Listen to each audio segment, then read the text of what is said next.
The website didn't exist during the day. You could type the address perfectly. You could refresh it 100 times, but nothing would ever load. It was a digital dead end. But at exactly 12:01 a.m., no matter where you were in the world, the page would appear.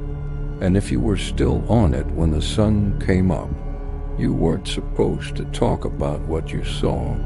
There was no logo, no friendly loading screen, no reassurance that you were in the right place. Just silence. I didn't find the site through a link or a recommendation.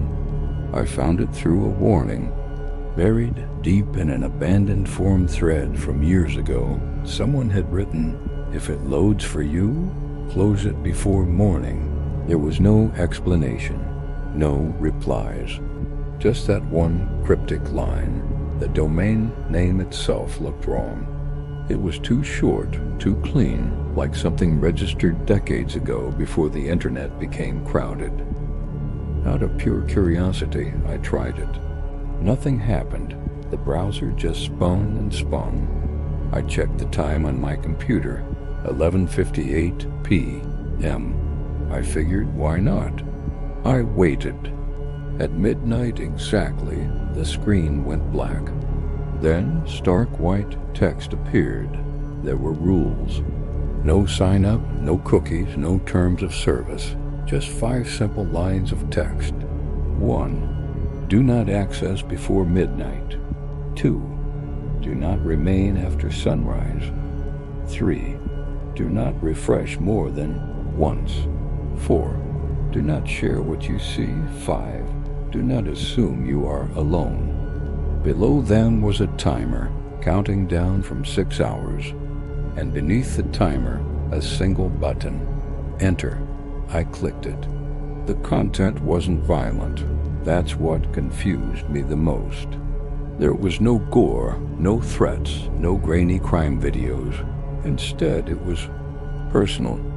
It was a list of names, addresses, and daily routines. Not celebrities, not criminals, just ordinary people. Each profile updated in real time. Left work, boarded bus, lights off. The updates were mundane, chillingly so. Then I saw a name I recognized. It was a man who lived just 3 streets away from me. As I stared at the screen, a chat box opened automatically in the corner. There were no usernames, just timestamps. Messages appeared slowly, one by one. First time, one read. "Don't panic," said another. "You're only watching." I typed nothing. I couldn't bring myself to engage.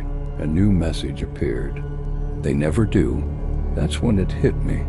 This wasn't a website, it was a room. A room full of silent observers, all watching the same thing I was. Then, at exactly 2:17 a.m., everything froze. The profiles stopped updating. The chat went silent.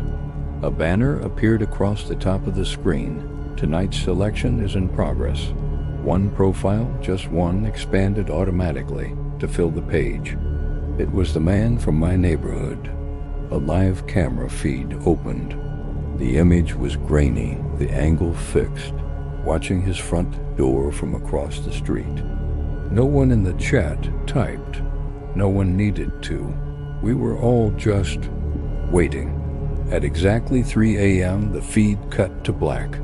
No scream, no struggle, just a sudden, complete absence. A few minutes later, a system message appeared in the chat. Status updated. I looked back at the man's profile. The information had changed. A single word was now listed next to his name. Inactive. I closed the site. My hands were numb. I just sat there in the dark, my own screen now black. The news didn't report anything. Not immediately.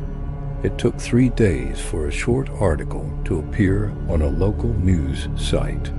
Local man reported missing. The report said there were no signs of forced entry. He was last seen at home. Driven by a grim need to know, I went back to the old forum. The warning post was gone. The entire thread, everything, had been erased.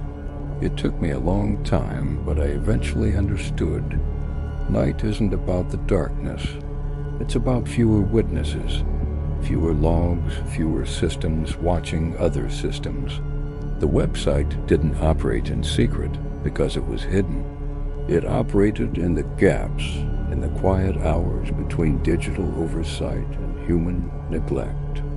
It only needed 6 hours and an audience willing to stay silent.